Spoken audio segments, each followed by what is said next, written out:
नमस्कार, मैं हूं आशीष चित्रांशी और आप देख रहे हैं the news launcher. Mid day मुद्दा विद अशोक वानखेड़े। और आज मिड डे मुद्दा में आधी रात जो मीटिंग हुई बंद कमरे में, उसको डिकोड करने की कोशिश करेंगे। मोदी के मुख्यमंत्री देवेंद्र फडणवीस, सारे ही मुख्यमंत्री मोदी के ही हैं। देवेंद्र फडणवीस का वर्षा बंगला, मुख्यमंत्री का आवास, मुख्यमंत्री के आवास पर आधी रात में एक मीटिंग होती है। इस मीटिंग में डिप्टी सीएम सुनेत्रा पवार की पार्टी एनसीपी के बड़े नेता शामिल होते हैं। यहां तक कोई हैरानी नहीं है, लेकिन हैरानी तब होती है जब इसी मीटिंग में एनसीपी एसपी के बड़े नेता भी शामिल हो जाते हैं। और इस मीटिंग के बाद मुंबई से ज्यादा दिल्ली में सियासी खबरों का बाजार गर्मी पकड़ लेता है, गर्मी आ जाती है उसमें सियासी खबर। आखिर आधी रात में ऐसी कौन सी बात थी जो इतनी अर्जेंट थी कि मुख्यमंत्री के आवास पर बंद कमरे में बैठक करनी पड़ी? ऐसी कौन सी बात होनी थी जिसमें एनसीपी के दोनों धड़ों को शामिल किया जाना था? क्या मोदी का गेम अब कंप्लीट होने की तरफ, मतलब पूरा होने की तरफ है? क्या पवार पलटी मारेंगे? क्या 20 जुलाई के पहले लोकसभा में आंकड़ों में और तब्दीली आ जाएगी? 298 में 20 टीएमसी के, 6 शिवसेना के, सब 293 की गणित सब लोग जोड़ते हैं। मैं बार बार 298 इसलिए जोड़ता हूं क्योंकि पिछली बार वाइज 298 प्रेस हुए थे, यानी मोदी के बिल के पक्ष में 298 वोट पड़े थे लोकसभा में, इसलिए 298 के आगे आप नंबर जोड़िए। 298 में 20 टीएमसी, 6 उद्धव ठाकरे, क्या 8 शरद पवार के सांसद भी अब मोदी के साथ होंगे, यानी 232, 332। और इसके अलावा 22 डीएमके पर भी नजर है। अब तो चिदम्बरम ने भी ट्वीट कर दिया है। चिदम्बरम बहुत पुराने और बहुत कलाकार नेता हैं, उन्होंने भी ट्वीट किया है कि डीएमके और शरद पवार, इन दोनों पर नजर रखने की जरूरत है। क्या इंडिया गठबंधन को और राहुल गांधी को धोखा देने के लिए शरद पवार 85 साल की उम्र में तैयार है? देखिए, धोखा देने की भी कोई उम्र नहीं होती और निष्ठा के लिए प्राण अपना न्यौछावर करने की भी कोई उम्र नहीं होती है, मतलब वादा के लिए, वचन के लिए। तो अब 85 साल के शरद पवार पर सबकी नजर है, और खासकर नजर इसलिए भी है कि उम्र 85 है।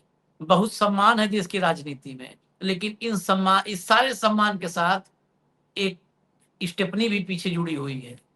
मतलब उनके साथ नीचे स्टार लगा हुआ है। उनका राजनैतिक करियर ही बहुत सारे ऐसे इफ और बट्स से जुड़ा रहा है। इसलिए शरद पवार पर कोई भी भरोसा कर ले, शरद पवार पर तो उनका परिवार नहीं भरोसा कर पाता है। उनके परिवार में अजीत दादा थे तो उनका इंटरव्यू हमने सुना था, कहे कि हमारे चाचा क्या करते हैं वो हमारी चाची को भी नहीं पता होता है, आंटी को भी नहीं पता होता है। तो शरद पवार क्या करने वाले हैं इस पर कोई आकलन करना, मतलब डंके की चोट पर, ये मुश्किल है। भाऊ को लाइए, क्योंकि भाऊ बहुत भीतर तक शरद पवार की पार्टी, स्वागत है भाऊ, और महाराष्ट्र की सियासत बहुत भीतर तक, मतलब फर्स्ट हैंड इंफॉर्मेशन के साथ लेकर आते हैं। तो पहले मैं जरा हेडलाइंस वगैरह कुछ दिखा दूं और उसके बाद फिर भाऊ के पास चलेंगे, जो मतलब ऐसी इंफॉर्मेशन जो अब तक पब्लिक डोमेन में ना हो सकता है वो कुछ आ जाए। पहले हेडलाइन लाइए। पवार देंगे कांग्रेस को झटका, देर रात फडणवीस की एनसीपी संग ताबड़तोड़ बैठकें, एनडीए को कितने एमपी का फायदा? आगे चलिए। देर रात देवेंद्र फडणवीस से मिलने पहुंचे शरद पवार के नेता जयंत पाटिल, महाराष्ट्र की सियासत में हलचल। आगे बढ़िए। एनसीपी के दोनों गुट देर रात फडणवीस से मिले, सभी की नजरें शरद पवार पर। और आगे चलिए। क्या शरद पवार की एनसीपी देगी एनडीए को समर्थन, वर्षा में बैठक के बाद महाराष्ट्र की राजनीति में हलचल। और आगे चलिए। एनसीपी के दोनों धड़ों ने देर रात की सीएम देवेंद्र फडणवीस से मुलाकात, क्या 85 वर्षीय शरद पवार मिलाएंगे भाजपा से हाथ। अब जरा खबर के भीतर चलिए। अच्छा, अभी एक और है। एनडीए में आएंगे शरद पवार, आधी रात देवेंद्र फडणवीस संग एनसीपी की मीटिंग, महाराष्ट्र में होगा बड़ा खेला। चलिए। बंद कमरे में बैठक, महिला आरक्षण पर बदले सुर, क्या एनडीए में शामिल होने का मन बना रहे हैं शरद पवार। अब चलिए जरा खबर के भीतर चलिए। लाइए खबर। महाराष्ट्र की राजनीति में एक बार फिर से हलचल तेज हो गई है। मंगलवार रात करीब 11 बजे मुख्यमंत्री आवास वर्षा पर एनसीपी शरद पवार के वरिष्ठ नेता जयंत पाटिल, एनसीपी अजीत पवार के वरिष्ठ नेता प्रफुल्ल पटेल और प्रदेश अध्यक्ष सुनील तटकरे के बीच करीब 1 घंटे तक बंद कमरे में बैठक हुई। फिलहाल बैठक में किन मुद्दों पर चर्चा हुई, इसकी आधिकारिक जानकारी सामने नहीं आई है। और आगे चलिए। सूत्रों के मुताबिक शरद पवार के नेतृत्व वाली एनसीपी केंद्र सरकार द्वारा दोबारा लाए जाने वाले महिला आरक्षण और परिसीमन से जुड़े संविधान संशोधन विधेयक का समर्थन कर सकती है। बताया जा रहा है कि बजट सत्र में पार्टी ने इस विधेयक के खिलाफ मतदान किया था, लेकिन अब भाजपा नेताओं के साथ हुई बातचीत के बाद उसके रुख में बदलाव आया है। वहीं 20 जुलाई से चलने वाले संसद के मानसून सत्र में हो सकता है कि पार्टी इस महत्वपूर्ण बिल पर सरकार को सपोर्ट करे। संसद का मानसून सत्र 20 जुलाई से 13 अगस्त 2026 तक चलेगा। चलिए आगे। राजनीतिक गलियारों में यह भी चर्चा है कि एनसीपी शरद पवार का समर्थन केवल इसी संविधान संशोधन विधेयक तक सीमित रहेगा। इसके बाद अगर इस तक मतलब इसमें समर्थन कर दिया तो बचेगा ही क्या, इसके बाद तो इनको निकाल के बाहर कर देना चाहिए। इसके बाद फिर बचेगा क्या, फिर अकेले तीसरा मोर्चा बना प्रधानमंत्री बन जाए। वहीं कुछ राजनीतिक विश्लेषकों का मानना है कि यह फैसला पार्टी के भीतर संभावित टूट को रोकने की रणनीति का हिस्सा भी हो सकता है। हाल के दिनों में पार्टी के कुछ सांसदों के भाजपा या शिवसेना शिंदे गुट में जाने की अटकलें लगाई जाती रही हैं। और आगे चलिए। जानकारी के अनुसार एनसीपी शरद पवार के प्रदेश अध्यक्ष जयंत पाटिल ने पहले मुंबई स्थित सिल्वर ओक में शरद पवार से मुलाकात की। इसके बाद उन्होंने मुख्यमंत्री देवेंद्र फडणवीस से बैठक की, मतलब पहले वहां बातचीत करके तब आए हैं। इसी दौरान एनडीए सरकार में शामिल एनसीपी के वरिष्ठ नेता सुनील तटकरे और प्रफुल्ल पटेल ने भी मुख्यमंत्री से अलग मुलाकात की। इन बैठकों पर न तो इन नेताओं ने कोई टिप्पणी की है और न ही मुख्यमंत्री कार्यालय ने एजेंडा सार्वजनिक किया है। इन बैठकों का समय बेहद अहम माना जा रहा है। इससे पहले खबर सामने आई थी कि शरद पवार गुट के 10 में से कम आधे विधायक भाजपा के नेतृत्व वाले एनडीए के साथ जाने के पक्ष में है। उनका तर्क है कि विपक्ष में रहने से विधानसभा क्षेत्रों में विकास कार्य प्रभावित हो रहे हैं और सरकारी मंजूरियां मिलने में कठिनाई आ रही है। जयंत पाटिल, लगता है सबसे ज्यादा विकास महाराष्ट्र में ही रुक रहा है। जयंत पाटिल ने भी हाल के दिनों में विधायकों के साथ बातचीत में संकेत दिया था कि पार्टी के भीतर एक बड़ा वर्ग एनडीए के विकल्प पर विचार कर रहा है। हालांकि शरद पवार ने अब तक सार्वजनिक तौर पर अपने पत्ते नहीं खोले हैं और न ही किसी संभावित गठबंधन पर कोई आधिकारिक बयान दिया है। चलिए, सुनेत्रा पवार की नेतृत्व शैली पर भी उठ रहे सवाल। अभी ये देखिए, सुनेत्रा पवार, हालांकि अब इनके हाथ में कुछ भी नहीं है, ये सब आगे भी चर्चा में आएगा, लेकिन इस सब का मंतव्य समझना होगा। इधर सत्तारूढ़ एनसीपी भी पूरी तरह सहज नहीं दिख रही है। पूर्व राष्ट्रीय महासचिव सच्चिदानंद सिंह ने सुनेत्रा पवार के राष्ट्रीय अध्यक्ष चुने जाने को कानूनी नोटिस भेजकर चुनौती दी है।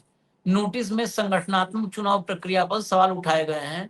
हालांकि महाराष्ट्र एनसीपी अध्यक्ष सुनील तटकरे ने इन आरोपों को खारिज करते हुए कहा कि यह नोटिस पूरी तरह निराधार है। पार्टी सुनेत्रा पवार के नेतृत्व में एकजुट है और कोर कमेटी इसका कानूनी जवाब तय करेगी। बस अब हो गया। अब बाइटें हैं जरा आपसी, जो सुनेत्रा पवार पर विश्वास की खबर है उस पर भी है, और कांग्रेस की बाइट है शरद पवार के रुख पर। हम बाइट पर आएंगे बाद में, उन लोगों की चर्चा होगी। पहले अभी जो इंफॉर्मेशन है उस पर। भाऊ, क्या शरद पवार पलटी मारेंगे, यही सबके मन में सवाल है, तो यही सवाल शुरुआत।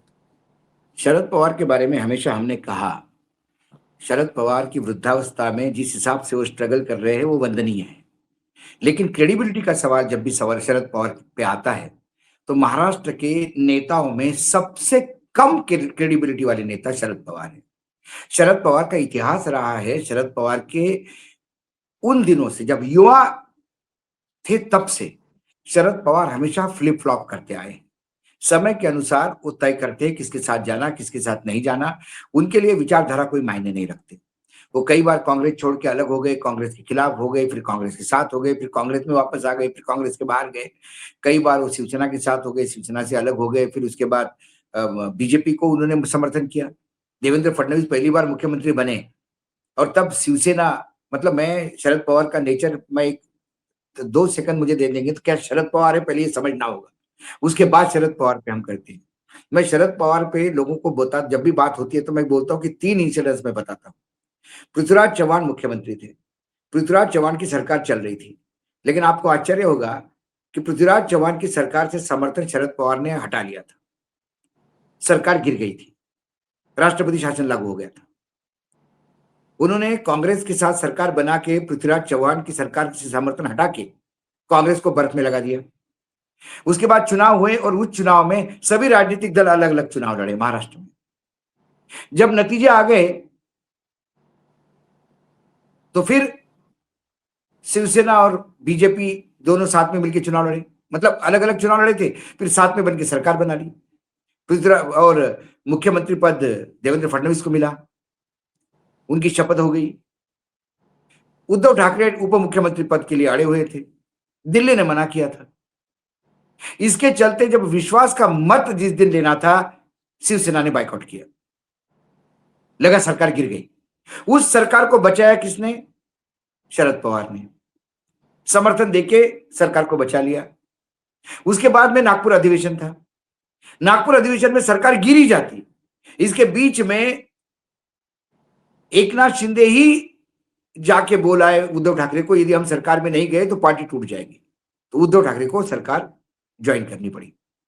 लेकिन जब सरकार को बेल आउट किया तब उद्धव ठाकरे को बर्फ में लगाया। उद्धव ठाकरे की बार्गेनिंग कैपेसिटी खत्म हो गई। फिर अब जब चुनाव हुए और ऐसा कैलकुलेशन फंसा कि बगैर शिवसेना के सरकार नहीं बन सकती थी, Shiv Sena became important factor in Maharashtra. तो शरद पवार ने जिस बीजेपी को, जिस देवेंद्र फडणवीस को मुख्यमंत्री पद का विश्वास का मत हासिल करने में मदद की, उसको बर्फ में लगाया और शिवसेना और कांग्रेस के साथ मिलकर सरकार बनाई। 3 सक्सेसिव इलेक्शंस, पृथ्वीराज, देवेंद्र फडणवीस और एकनाथ शिंदे, इनके 3 मुख्यमंत्री लगातार एक सीरीज में, पहले कांग्रेस को बर्फ में, फिर शिवसेना को बर्फ में और फिर बीजेपी को बर्फ में। अब आप मुझे बताओ ये किसके मित्र हैं? ये समय आने पे किसी को भी बर्फ में लगा सकते हैं। लोग कहते हैं कि उनके बाएं हाथ को मालूम नहीं होता दायां हाथ क्या सोचता है। ये शरद पवार है। शरद पवार पार्टी बचा नहीं पाए, पार्टी टूट गई। उसके बाद शरद पवार ने और अजित पवार की पार्टी एक होना करीब करीब तय हो गया था। अब ये दोनों बता सकते हैं कि क्या होगा। दोनों में से एक तो चले गए, दूसरा मुंह खोलेगा नहीं। उसके बाद अजित पवार जाने के बाद पूरी पार्टी की बागडोर देवेंद्र फडणवीस के हाथ में आ गई। आनंद फानंद में देवेंद्र फडणवीस ने उप मुख्यमंत्री बना दिया, पार्टी का अध्यक्ष भी बना दिया। पार्टी के अंदर ये लोगों को महसूस होने लगा कि दादा जाने के बाद प्रफुल्ल पटेल और तटकरे ने पार्टी हाईजैक की। वो लोग सब सुनेत्रा को घेर बैठे और सुनेत्रा जी ने पत्र लिखा चुनाव आयोग को कि मेरे सिग्नेचर के बगैर किसी का भी पत्र व्यवहार लीगल नहीं माना जाए। और जो कार्यकारिणी बनाई उसमें से बहुत सारे लोगों को पुराने निकाल दिए। उसमें सबसे ज्यादा जो पलीता लगा वो सुनील तटकरे और प्रफुल्ल पटेल। ये 2 धड़े हो गए। दूसरी तरफ जब विधान परिषद चुनाव आया तो सुनील तटकरे के बेटे को टिकट देके वो कॉर्नर उन्होंने संभाल लिया। प्रफुल्ल पटेल को कुछ नहीं मिला तो ये जो नोटिस गया है उनके चुनाव के वैधता पर, ये प्रफुल्ल पटेल का ही आदमी है। देवेंद्र फडणवीस का दो बिल्लियों के बीच में जो बंदरबाट जिसको कहते हैं, वो आनंद देवेंद्र फडणवीस लेते हैं। इधर से थोड़ा मक्खन खा लिया, उधर से मक्खन खा लिया, मक्खन जा रहा है देवेंद्र फडणवीस के पेट में, बिल्लियां आपस में लड़ रही है। अब दिल्ली से फरमान आया होगा, जो हम कितने दिनों से कह रहे थे कि अगली पार्टी टूटने वाली शरद पवार की है। शरद पवार के पास 10 सांसद है, 8 सांसद है, सॉरी 8 सांसद है, उसमें से 6 टूटने चाहिए और 6 तोड़ने को ये तैयार है ऑलमोस्ट। शरद पवार को पार्टी बचानी थी। दूसरी तरफ विधायकों में भी बहुत अनरेस्ट थी, और ये बात बिल्कुल सही है कि जो विपक्ष के विधायक है उनको बहुत तकलीफ, उनको कलेक्टर बेइज्जत करता है, उनका तहसीलदार नहीं सुनता, पुलिस वाले बेइज्जत करते हैं, और लोगों को लगता है हमने कैसा विधायक चुनाव की जो जिसका कोई सुनता नहीं। ये स्ट्रैटेजी है, इतना बेइज्जत करो कि वो कहे कि भैया मैं तुम्हारे साथ हूं यार, मेरे काम करवा दो।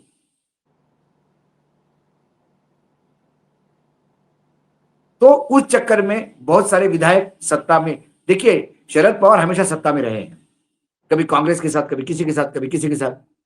अब इस बार सत्ता के बाहर अनईजी हो गया है।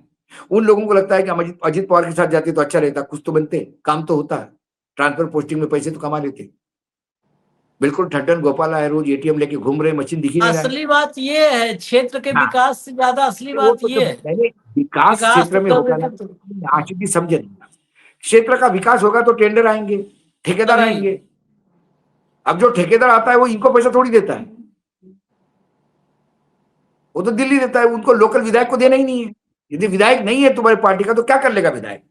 ना तूने ठेका दिलवाया, ना तो मेरा कुछ बिगाड़ सकता है, कितनी भी कंप्लेंट कर, कुछ नहीं होगा।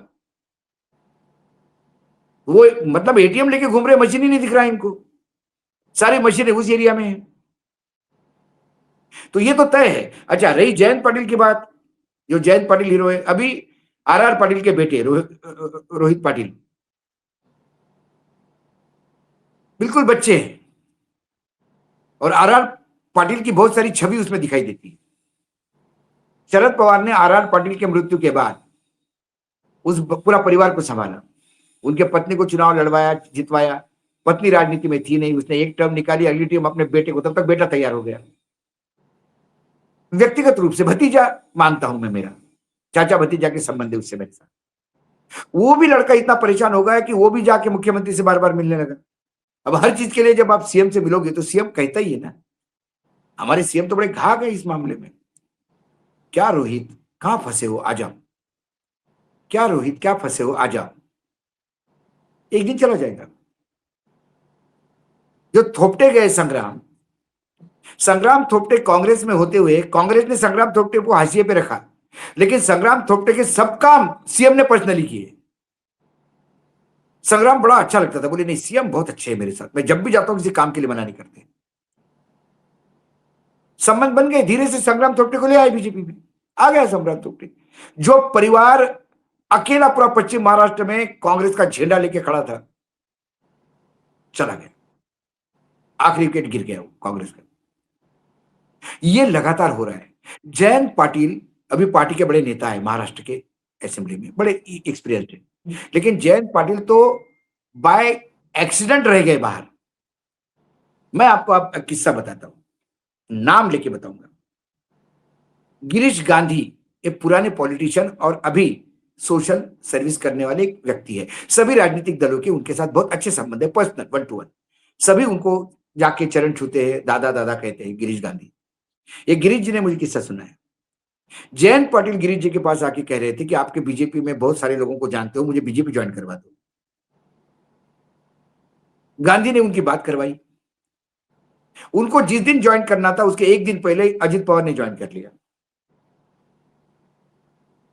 अजित पवार की और उनकी पट्टी नहीं थी, वो साइड फिर वापस मजबूरी में कांग्रेस में रहे।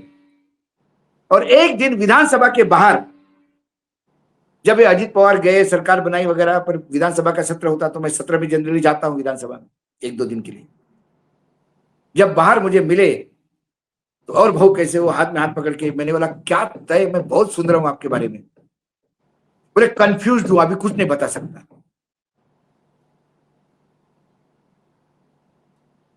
एक होता है अरे क्या फालतू की बात सुन रहे हो यार, मैं कभी जा सकता हूं, सवाल ही नहीं उठता। और एक होता है कि कंफ्यूज हूं, अभी कुछ बता नहीं सकता कि मायने क्या है, क्या समझू मैं इसको, और आप क्या समझे इससे। नहीं नहीं, तो साफ है कि मैं जाने की तो फिराक में हूँ, जयंत कंफ्यूज पाटिल हूँ। भी बाकी विधायकों को यदि फूस लगा रहे होंगे कि भाई चलो यार समझा करो तुम, ये 6 सांसद भी चले जाएंगे फिर क्या बचेगा अपने पास, तब तो पार्टी खत्म हो जाएगी, साहब भी तबीयत ठीक नहीं रहती है, सुप्रिया नॉन सीरियस है, ये बोलने में क्या जाता है। तो जयंत पवार कल रात को सिल्वर ओक गए, सिल्वर ओक से वो एक मैसेज लेके देवेंद्र फडणवीस के पास गए। हो सकता है कि बीजेपी में एंट्री के बजाय ये पार्टी मर्ज हो जाए अजित पवार की पार्टी के साथ, दोनों राष्ट्रवादी एक हो जाए।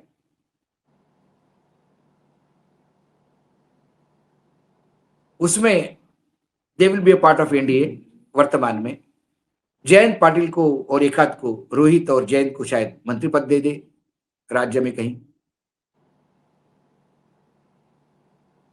नहीं तो और उसके कोई बाद, पता नहीं है भाऊ, और अगर उसके ये बाद मर्ज होते हैं तो हो सुप्रिया सकता है सुप्रिया सुप्रिया को यहां एडजस्ट कर ले।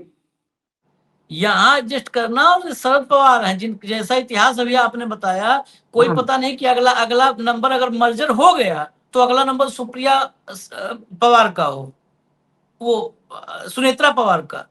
हाँ, सुनेत्रा को, क्योंकि आप अजीत दादा के बाद कहाँ सुनेत्रा पवार, मैंने तो कहा बस ये है कि अजीत सुनेत्रा दादा की पत्नी है, बस इतने हैं ना। सुनेत्रा पवार तो अभी सिर्फ देवेंद्र फडणवीस के भरोसे है, हम्म। वो सुनील तटकरे और इनके भरोसे नहीं है। और जीवन की सबसे बड़ी गलती की उसने अपने बेटों पे बहुत डिपेंड करती है, और दोनों बेटे पॉलिटिकली बहुत इमेच्योर है। और इसलिए कह रहे हैं। यदि इमेच्योर नहीं होते तो हाँ, सबसे बदनाम बिल्डर जिसपे ईडी का भी केस चल रहा है, हाँ, जो राज्यसभा मेंबर रह चुका है इंडिपेंडेंट, बाद में बीजेपी के साथ चला गया, पूना में उस बिल्डर का नाम लेते से ही लोग सर पे हाथ रखते कि मेरे भी इतने पैसे, मेरे भी इतने पैसे। हम्म, उसके बेटे को रातों रात पार्टी में मेंबरशिप देके दूसरे दिन एमएलसी बनवाया पार्थ ने। हम्म, हम्म। ये पॉलिटिकल मैच्योरिटी नहीं है। पॉलिटिकल मैच्योरिटी है कि जो पार्टी के लिए कार्यकर्ता लड़ रहा है आपके लिए, उसको एमएलसी बना दो। नहीं नहीं, इस समय सारा कुल मिला जुला महाराष्ट्र थू करके। कर रहा है, लोग कह रहे पैसे लेके बनाया, कोई कहे कि अरे उसने पैसे बांटे होंगे, कोई कहते कि कोई नहीं यार, कोई कहते दोस्ती निभाई। दोस्ती कहा कि भाई मैंने तो संजय काकड़े के बेटे को कभी किसी मंच पे रैली में देखा नहीं साथ में। फार्म हाउस की दोस्ती चुनाव में नहीं निभाई जाती, फार्म हाउस की दोस्ती फार्म हाउस पे रहती है। लेकिन ये सारी जो बातें हो रही है उससे पार्टी और कमजोर हो रही है। तो हो सकता है कुछ ऐसा बातचीत हो गई होगी कि भाई सुनील तटकरे राष्ट्रीय अध्यक्ष, प्रदेश अध्यक्ष रहेंगे, शरद पवार जी राष्ट्र के अध्यक्ष रहे, मुझे एनसीपी के सर्वसर्वा रहेंगे, सुनीत राज उप मुख्यमंत्री रहेगी। ये बात प्रफुल्ल पटेल को भी सूट करती है क्योंकि पुराने आका के पास फिर जाना पड़ेगा। हाँ, हाँ। प्रफुल्ल पटेल और कभी शरद पवार अलग नहीं हो सकते, क्योंकि दोनों के बीच में बाइंडिंग फोर्स गौतम अडानी है, सबके बिजनेस इंटरेस्ट है एक दूसरे के साथ। तो आपने देखा होगा शरद पवार को सबसे नजदीकी आदमी कौन थे? प्रफुल्ल पटेल। वो शरद पवार के फिर छोड़ के अजित पवार के साथ चले गए, अपने ईडी के केस वापस करवा दिए, वो एविएशन वाला मामला खत्म, रफा दफा हो गया सीबीआई का, ईडी ने सीज की हुई प्रॉपर्टी सब छूट गई, उन्हें अपने काम करवा लिए।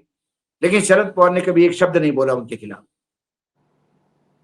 क्योंकि बीच में गौतम अडानी है।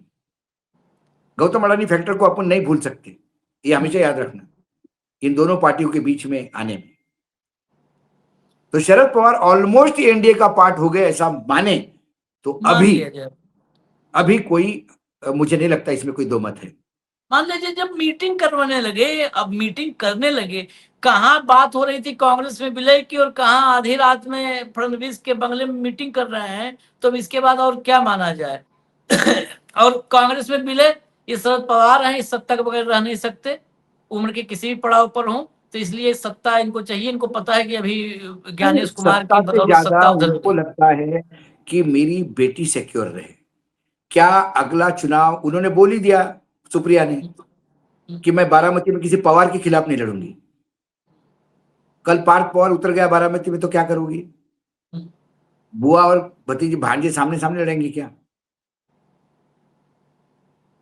तो उनको अपनी लोकसभा बनाने के लिए और अपना पॉलिटिकल फ्यूचर सिक्योर करने के लिए बीजेपी के साथ जाना जरूरी है, क्योंकि वो भी सब लोग भी बीजेपी जानते हैं, लोग जानते हैं कि आने वाला चुनाव ज्ञानादेश का होगा, जनादेश का नहीं। वही, लेकिन लेकिन बस यही है कि बीजेपी के साथ जाने में चलो 5 साल और सिक्योर हो जाएगा, बस उसके हाँ, बाद खत्म है। नहीं, मैं फिर आने शरद आने पवार वाले का नाम समय लेवा में नहीं मिलेगा कोई भी महाराष्ट्र महाराष्ट्र में। महाराष्ट्र हाँ, में आने वाले समय में हाँ, बीजेपी का ट्रैक रिकॉर्ड देखो, यूज एंड थ्रो होता है। वो हमेशा हर जगह।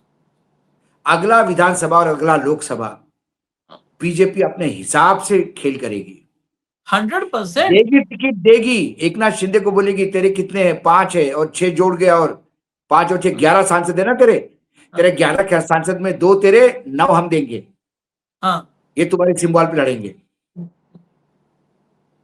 मरता क्या न करता। हाँ, सर्वाइवल के लिए वहां जाने का मतलब है कि फिर आप बंधक हो गए, फिर निकल नहीं पाओगे वहां से, निकल नहीं पाओगे। और शरद पवार ये जा रहे हैं, ठीक है, अब बड़े नेता हैं। कई बार क्या होता है, जो आदमी 35 साल की उम्र से बड़ा खेल शुरू करता है, वो बाकी 85 साल के उम्र में खेल सब गोबर कर देता है लीप पोत के, तो वो भी वो होता है। इतने 35 साल की उम्र से 30 साल की उम्र में यंगेस्ट चीफ मिनिस्टर थे वो महाराष्ट्र के। हाँ, 30 साल से उन्होंने इतने खेल किए कि 50 साल तक तो पूरा महाराष्ट्र उनका खेल समझ में आ गया लोगों को। हाँ, और 50 साल की उम्र के बाद फिर महाराष्ट्र ने खेल करना शुरू कर दिया। देवेंद्र फडणवीस कोई अलग नहीं कर रहे हैं, देवेंद्र फडणवीस वही कर रहे हैं जो उन्होंने किया आज तक। शरद पवार अजित का पवार जब इतिहास है तोड़ वही। के ले गए तो बोले अरे पार्टी तोड़ी, लेकिन इन्होंने ही शिवसेना तोड़ी थी पहली बार। हम्म। उद्धव ठाकरे भूल गए। सबसे पहली पहली फूट जो शिवसेना में टूटी थी, पहली बार शिवसेना बल्क में टूटी थी, वो छगन भुजबल के समय। कौन तोड़ ले गया था? वो भी नागपुर नहीं, शरद अधिवेशन पवार में। का कौन किसी तोड़ ने, के ले गया शरद था? पवार शरद किसी पवार। ने। उसके बाद नारायण राणे कौन तोड़ के ले गया था? शरद पवार। शरद पवार किसी ने, इसीलिए शरद पवार और अजीत पवार के भी पॉलिटिक्स में बहुत बड़ा डिफरेंस है।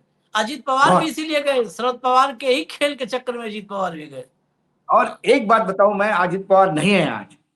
हाँ, शरद पवार और अजित पवार के बीच में एक बात तो मैं कंफर्मेशन के साथ बोल सकता हूं, मैं शरद पवार जी से जब बात करता हूं तब निकलता हूं तो मैं संभ्रम में रहता हूं कि बोला तो ऐसा है, लेकिन क्या ऐसा होगा क्या, या इनके बोलने के मायने क्या है, बिटवीन द लाइन ये क्या सजेस्ट कर रहे हैं, या कोई खेल तो नहीं, मुझे कोई बात करके कुछ खेल तो नहीं हो रहा है, ये सोचना पड़ता है।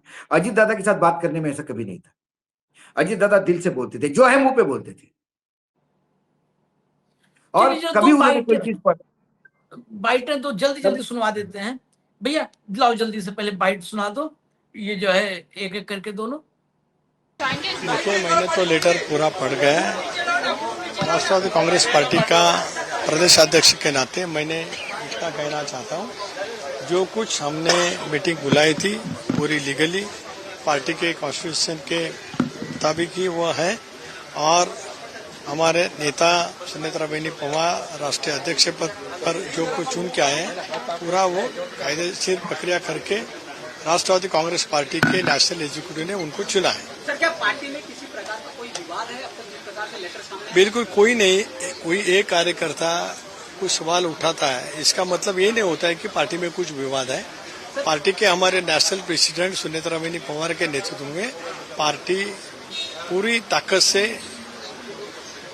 काम कर रही है, जैसे कि एसआर का हो, पूरे राज्य में हमारे बीएलए अपॉइंट करने के थे, उसके बारे में हो, स्वर्गीय हमारे नेता अजीत दादा की जयंती हम मना जा रहे हैं, उसके बारे में जो कुछ अलग अलग प्रोग्राम हमने दिए हैं उसके बारे में हो, हम सब साथ में वैनिक के नेतृत्व में वहाँ पे काम करते हैं। किस प्रकार से जवाब दिया जाएगा सर? पत्र का किस प्रकार से जवाब दिया जो लीगल नोटिस दिया गया सर? हम साथ में बैठेंगे पूरे कोर ग्रुप, उसमें हम बहस करेंगे, आवश्यकता हो गई तो हम लीगल एडवाइस लेंगे और उसके बारे में हम आगे तय करेंगे। चलिए, एक और है बयान, वो भी चलाइए। अब सांत्वना पुरस्कार कांग्रेस को भी दे दिया जाए। चलो हाँ, मेरे ख्याल से पवार साहब का यहाँ वहाँ कहाँ जाएंगे नहीं। ऐसा है कि उन्होंने इतने सालों से एक काम किया है, उनका एक वजूद है। यशवंतराव चौहान के वो चेले हैं और यहाँ की जो परंपरा है महात्मा फुले से लेके शाहू महाराज से लेके वो परंपरा वो मानने वाले हैं। वो बीजेपी में जाएंगे ऐसा मुझे बिल्कुल लगता नहीं। मेरे ख्याल से उन्होंने कांग्रेस में ही आना जरूरी है, क्योंकि कांग्रेस में उनके बारे में बड़ा रिस्पेक्ट है। एक जाने माने लीडर हैं, राजनीति बहुत अच्छी तरह से जानते हैं। उनका सलाह कांग्रेस को मिलेगा तो उसका फायदा ही होगा, ऐसा कांग्रेस वालों को भी लगता है। तो मेरे ख्याल से कांग्रेस में ही वो मर्ज हो जाएंगे ऐसा लगता है। ये हुसैन दलवाई थे, कांग्रेस के नेता हैं हुसैन दलवाई बेचारे। क्या, इनको लगता है कि देश समझता नहीं, मूर्ख है लोग। कई बार ये कांग्रेस के नेताओं के साथ ये सबसे बड़ा प्रॉब्लम है। वो बोले यशवंतराव चौहान के बड़े शिष्य रहे। अरे यशवंतराव चौहान को बर्फ में लगाने में भी शरद पवार का हाथ था। हाँ, यशवंतराव के आखिरी दिनों में शरद पवार से बहुत नाखुश थे। जो यशवंतराव जी के पास लोग हैं, उन्होंने कभी सोचा नहीं था कि उनका चेला ही उनको छोड़ के जाएगा। छोड़िए बहुत राजनीति, यदि शरद पवार पे बात करने लगे तो 48 घंटे कम पड़ जाएंगे गुरुजी। हाँ, हाँ, ये इतनी बहुत मोटी ये है, छोड़ दीजिए। अविश्वसनीयता पर्यायवाची है, इसमें कोई दो राय नहीं है। हाँ, बिल्कुल। चलिए बाकी सब आखिर में वो उनकी लड़ने की ताकत, इस उम्र में लड़ने का जज्बा, हर हर वो व्यक्ति का सब एक आकलन तरफ, हर पॉइंट वो ऑफ व्यू सब से एक करते तरफ, हैं। वो इस सब उम्र एक में तरफ। एक तरफ। लेकिन मैं हमेशा कहता था शरद पवार से सीखना चाहिए कि आदमी को मेमोरी कैसी होनी चाहिए, वर्करों के साथ संवाद कैसा होना चाहिए। ये सारा अपने जगह पे है, लेकिन जब विश्वसनीयता की बात आती है तो फिर वहां पे क्रेडिबिलिटी के लेके बहुत बड़ी नहीं, बात। वही नहीं है। ये 85 मुझे साल की उम्र में मुझे सीताराम येचुरी जी की बात याद आती है। येचुरी जी के ऑफिस में मैं थे और हमारे मित्र दीपक शर्मा, हम दोनों बैठे हुए थे। तब वापस इंडिया गठबंधन में आए थे नीतीश कुमार। तो हमने येचुरी जी को पूछा, तो वो सिगरेट पीते थे, तो बोले, हमको बिठाया, बोला मैं सिगरेट पी के आया यार, बाहर बाहर सिगरेट पी के आया, बैठ गए। तो उनको, हम सामने बैठे थे, तो हमने बोला आ गए हैं नीतीश जी, क्या लगता है? बोला आए थे मिलने। बोले इसी चेयर पे बैठे थे अशोक, जिसपे तुम बैठे हो। मैंने उनको कहा, बोले कि मैं तुम्हारी सब बात पे विश्वास रखता हूँ। You are clean man, you are a fighter, you have understood politics, समाजवादी विचार सब अपने जगह पे है। We are friends more than that. लेकिन सबसे बड़ा एक प्रॉब्लम है तुम्हारे और हमारे बीच में, तुम्हारी विश्वसनीयता नहीं है। तुम कब पलटी मारोगे? बोला, बोले नहीं नहीं इसके बाद नहीं। फिर पलटी मार गए। तो वही बात, मुझे उसी बात पे शरद पवार जी के बारे में मैं यही कह सकता हूँ। और ये शरद पवार जी के जो बहुत नजदीकी है, मैंने रात को 2-3 बहुत नजदीकी, जो बिल्कुल खास शरद पवार जी के हैं, मेरे बहुत अच्छे शरद पवार जी के साथ भी मेरे व्यक्तिगत संबंध में बोलता हूँ। मैं बहुत व्यक्तिगत रूप से बहुत इज्जत करता हूँ इस इंसान की। जब बहुत नजदीकी जो आदमी पता, जो बात मैंने रात को फोन किया, बोला काय चाललं? म्हणे देवालाही माहित नाही, फक्त साहेबांना माहित नाही। काय सांगू? मैंने बोला क्या चल रहा है? तो उसने बोला भगवान को भी पता नहीं, सिर्फ शरद जी को पता है, मतलब साहब को पता है। तुमको मैं क्या बताऊं? कुछ भी हो सकता है। फोन रख दिया। चलिए देखिए, मतलब मानिए यही कि एक विकेट और इंडिया गठबंधन से गिरा, क्योंकि जब और देश में नहीं हालात गए, के खिलाफ, नहीं गए तो मिरेकल होगा। हाँ, नहीं गए तो मिरेकल होगा। नहीं गए तो शरद पवार अपने उम्र के इस पड़ाव में बदले क्या, ये सवाल होगा, और उस पर एक कार्यक्रम करेंगे फिर। चलिए एक ट्वीट है, बस दिखा के हम वाइंड अप कर देंगे। पीटीआई का ट्वीट है चिदम्बरम, क्योंकि ये कांग्रेस वगैरह भी, बेसिकली कांग्रेस के तो साथ अलग ही बीमारी है ना, वो बैठ के देखते हैं। वो घर, मतलब घर में अगर डकैत आ जाए तो कांग्रेस वाले कुर्सी लगा करके आराम से टीवी देखते हैं, वैसे देखते हैं, ये नहीं कि अपने तरफ से कोई एफर्ट कर ले। BJP in NCP SP DMK to get support of 131st constitutional amendment bill, Chidambaram. मतलब एनसीपी एसपी और डीएमके इन दोनों को समर्थन लेने जुगाड़ है। Congress leader P Chidambaram on Tuesday claimed that BJP is doing the NCP, SP and DMK to get their support for the 131st constitutional amendment bill, which the government intends to bring in the monsoon session of parliament, and the two regional parties to not support the bill.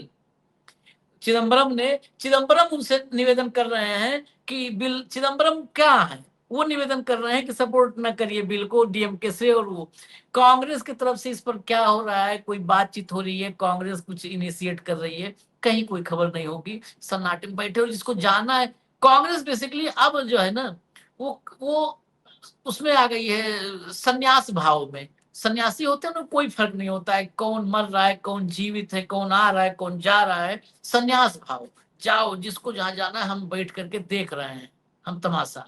इजाजत दीजिए हमें, धन्यवाद भाऊ, बहुत बहुत धन्यवाद, नमस्कार।